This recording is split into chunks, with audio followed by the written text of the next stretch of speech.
मेरे सभी पूर्वजों को मेरा सादर प्रणाम। ओम श्री गणेश देवताय नमः। ओम श्री कुल देवताय नमः। ओम श्री गुरु देवताय नमः।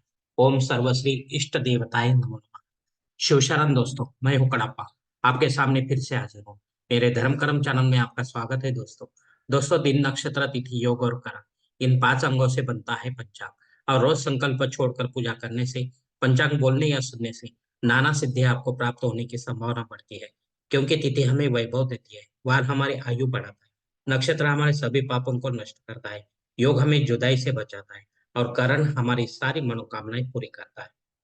लेकिन इसके लिए हमें शास्त्र शुद्ध स्वधर्म का पालन करना चाहिए। अंतःकरण शुद्ध करना चाहिए। वास्तु दोष अगर है तो उसे हमें नष्ट करना चाहिए। हमारा भक्ति मार्ग शास्त्रविद कर्मों से भरा होना चाहिए। आत्मा परमात्मा का मिलन हमारे जीवन का उद्देश्य होना चाहिए। इसके बाद ही हमें कोई सिद्धि प्राप्ति की आशा करनी चाहिए दोस्तों।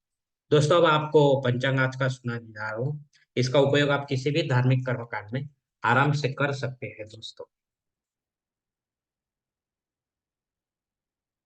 दोस्तों, आज तारीख 2 मार्च 2024, शालिवान शक 1945, संवत्सर शोभन, अयन उत्तर, ऋतु शिशिर, मास माघ, पक्ष कृष्ण।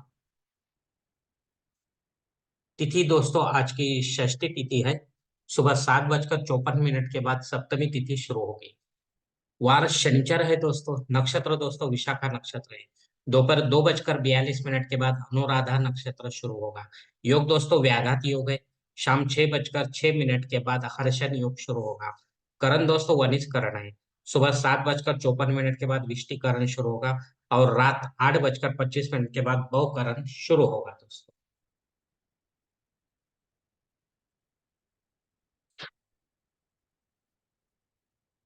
दोस्तों, प्रमुख ग्रहों की राशि से तो सुबह 5:30 बजे कुछ इस तरह होगी। सूरज जो है कुंभ राशि में होगा, चांद तुल राशि में, गुरु मेष राशि में और शनिदेव अपने कुंभ राशि में होंगे। बंबई क्षेत्र में सूरज का आगमन और निगमन कुछ इस तरह होगा दोस्तों। आगमन जो है सुबह 6:58 पर होगा। और निगमन जो है शाम 6:44 पर होगा दोस्तों। दोस्तों, इस पंचांग के आधार पर अब हम आज के पूजा के लिए संकल्प छोड़ते हैं। तभी आप अपने दाहिने हाथ की हथेली पर थोड़ा सा जल, थोड़े अक्षत, एक फूल या फूल पंखुड़ी के लिए दोस्तों। और ये संकल्प बोलना शुरू कर दे दोस्तों। हर ओम शिव शिव शंभुरात्मे प्रवर्तमानस्य ब्रह्मो द्वितीय परादे श्वेत वराह कल्पे वैवस्वत मनवंतरे कलियुगे प्रथम पादे जम्बूद्वीपे भरतवर्ष भरतखंडे मेरो दक्षिण दिग्भाग के महाराष्ट्र देशे व्यावहारिक चांद्रमान शालिवान शक 1945 प्रभवादि षष्ठी संवत्सरों में शोभन नाम संवत्सरे उत्तरायणे शिशिर ऋतु माघ मासे कृष्ण पक्षे शनिचर वासरे विशाखा नक्षत्र व्याघात योगी वनिज करने षष्ठी शुभती तो वीर गोत्र में उत्पन्न मैं कड़प्पा मोह पात्र दुर्तक्षय द्वारा श्री पार्वती पति परमेश्वर इत्यर्थ विधि विधान से पंचोपचार नित्य देव पूजा एवं इष्टलिंग पूजा करिष्ये। दोस्तों, यहीं पर यह संकल्प खत्म हो चुका है। अब आप आपके दाहिने हाथ के हथेली पर जो संकल्प का पानी है वो सामने वाली थाली में छोड़ दो दोस्तों। दोस्तों, इस संकल्प की काल मर्यादा जो है सुबह 7:54 तक है दोस्तों। इसका बाद, इस समय के बाद आपको कोई संकल्प छोड़ना है किसी धार्मिक विधि की संपन्नता के लिए, तो कृपा करके आप ऊपर के बदले हुए पंचांग का सहारा लेकर नया संकल्प तैयार करें दोस्तों। और उस संकल्प में आप जो करने जा रहे हैं धार्मिक विधि उसका उल्लेख अवश्य करें। तब जाकर आपकी सेवा जो है वो संबंधित देवताओं तक पहुंचेगी और उनका आशीर्वाद आप तक पहुंच जाएगा। तभी आपका जीवन सुखमय बन जाएगा दोस्तों। दोस्तों, अब मुहूर्त विभाग में देखते हैं। इसमें धार्मिक विधि और उनके मुहूर्त काल कुछ इस प्रकार दिए गए हैं। सगाई के लिए मुहूर्त दिया गया है तारीख 3, 6 और 7। गोद भराई के लिए अब कोई मुहूर्त नहीं है दोस्तों। नामकरण करने के लिए मुहूर्त दिया गया है तारीख 3 और 7। मुंडन करने के लिए कोई मुहूर्त नहीं है दोस्तों। गृह प्रवेश करने के लिए मुहूर्त दिया गया है तारीख 3 और 7। मुहूर्त के दूसरे भाग में देखेंगे दोस्तों। जनेऊ संस्कार के लिए कोई मुहूर्त अब नहीं है दोस्तों। शादी ब्याह के लिए मुहूर्त दिया गया है तारीख 3, 4 और 6। वास्तु शांति के लिए मुहूर्त दिया गया है तारीख 7।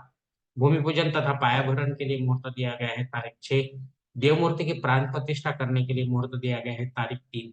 लेकिन आप इसमें विष्णु और उनके अवतारों के मूर्ति की प्राण प्रतिष्ठा ना करना दोस्तों। इसके अलावा आप किसी भी देवी देवताओं के मूर्ति की प्राण प्रतिष्ठा कर सकते हैं दोस्तों। दोस्तों ऊपर दिए गए कुछ मुहूर्तों की तारीख में समय की पाबंदी हो सकती है। किसी जानकार से जानकारी आप अपने लिए कोई मुख्य और योग्य ऐसा मुहूर्त चयन करें दोस्तों अपने जन्म कुंडली के सहारे। और जब कोई मुहूर्त नहीं मिलेगा तो अपने फायदे के लिए पंडित के माध्यम से जबरन कोई नया मुहूर्त निर्माण ना करें, या गौण या आप संकट या आपातकाल के मुहूर्तों का भी चयन ना करें। तभी आप सही मुहूर्त का आनंद उठा पाओगे दोस्तों। दोस्तों अब पंचांग में दी गई कुछ अन्य महत्वपूर्ण जो जानकारी होती है वो अब हम देखेंगे। पंचांग शुद्धि दोस्तों वर्ज दिन है, दिन अच्छा नहीं है। दिन विशेष दोस्तों सुबह 7:54 के बाद भद्रा योग शुरू होगा। और सप्तमी श्राद्ध कर्म भी है दोस्तों। इस भद्रा काल में दोस्तों आप शुभ कार्य ना करें तो अच्छा है। अगर आपको उसमें सफलता मिलती है तो ठीक, अन्यथा और कोई समय में इसे पूरा करने की कोशिश करो दोस्तों। सप्तमी श्राद्ध कर्म है दोस्तों, जो हमारे पूर्वज कोई हमसे बिछड़ते हैं, परलोक सिधार जाते हैं, तो कृपा करके उनके नाम से हमें श्राद्ध कर्म करना चाहिए। सप्तमी तिथि का ये श्राद्ध कर्म है दोस्तों, जो आपको पंडित के माध्यम से अपराह्न काल में और विधिवत करनी है दोस्तों, घर पर या तीर्थ क्षेत्र में। तब जाकर आपके पितरों तक आपकी सेवा पहुंच जाएगी और उनका आशीर्वाद आप तक पहुंच जाएगा दोस्तों।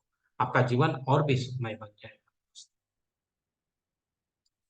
अगली धरती पर हाजिर नहीं है दोस्तों, इसलिए आप केवल जो रेगुलर आपका जो आ, यज्ञ या कर्मकांड है वही आप कर सकते हैं, नया कोई नहीं। राहु काल दोस्तों सुबह 9 बजे से लेकर 10:30। इस काल में भी ज्यादा करके राहु का प्रभाव होता है, इसलिए कुछ काम बनते बिगड़ते हैं। तो और कोई समय में इसे पूरा करने की, आपके कामों की पूरा करने की कोशिश करो, हो सकता है आपको उसमें यश प्राप्त हो दोस्तों।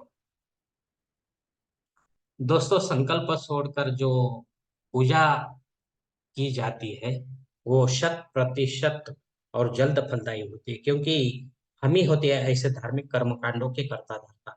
हम ही होते हैं हमारे जीवन को बनाने और बिगाड़ने वाले। अगर आप मेरे विचारों से सहमत है तो कृपा करके मेरा धर्म कर्म चैनल सब्सक्राइब करो, लाइक करो, आपकी फैमिली और दोस्त परिवार के साथ शेयर करो, और कमेंट्स बॉक्स में आप अपना कमेंट जरूर दें दोस्तों।